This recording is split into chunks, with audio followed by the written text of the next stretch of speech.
It's a cold winter day of February 2004. A young immigrant man from India gazing out of his window at a snow-covered landscape, feeling immensely sad, depressed, and homesick. He is questioning every decision that he has made and wondering if coming to Canada was the biggest mistake of his life. That young man was me.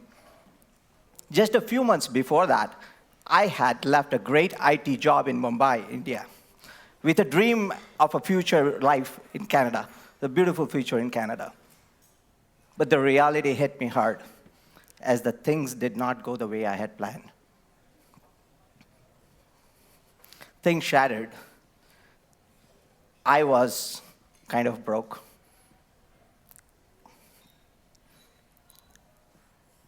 I questioned, was it really a right time to take this decision?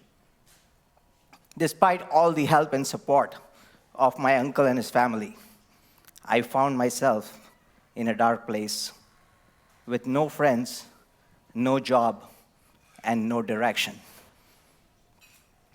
At that time, the memory from the past surfaced my mind. I'm walking into the bank in India to close my bank account, and I run into this middle-aged banker who greets me with a smile. "How can I help you, sir?" His smile was so charming. I was excited to share my news. I told him that I got my Canadian permanent residency, and I'm flying to Canada. I was excited. I told him that I'm going to quit my job, and I'm here to close my bank account. The smile on his face disappeared. Not because what you're thinking, because I'm closing the bank account. That wasn't the reason. He was genuinely concerned. He was worried. His face turned grave, and he looked at me like a dying man. He painted a grim picture of people he knew who went to Canada and landed in a manual labor job just to support their families. He was worried and concerned for me. I did not listen to the banker. I quit my job and came to Canada. I knew God had some plans for me. I did what my heart felt was right to do at that time. Just a few months after that, I landed exactly where the banker had predicted I would be. I was broke, discouraged, and totally into the labor job that he mentioned I would be in. I was loading trucks in the warehouse.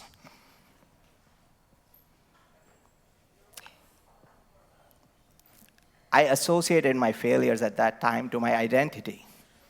I went from thinking I am failing to believing that I am a failure. It penetrated deep inside me. But things were very different when I first came to Canada. When I gazed out of the window then, it inspired me. It encouraged me. And I did job applications after applications to get into that dream job for which I came to Canada. And it was a roller coaster of hope and disappointment, months after months. And got into this nervousness of not getting the job and not landing where I was supposed to be. However, one day my cousin called me. He was my well-wisher. He was my supporter. He called me and asked me, "How is the job search going, Gunjan?" And I couldn't tell him a lie. I wouldn't lie myself. So I told him, it isn't going well, and I'm not getting what I'm expecting. The next question he asked was very profound. How many job applications did you do in the last month? This simple question triggered a deep realization within me. I was not taking action towards my dream. I was not making many job applications. And soon after I got on my job search and did applications after applications, I did not just land in a dream job. I built a very successful career for myself here in Canada.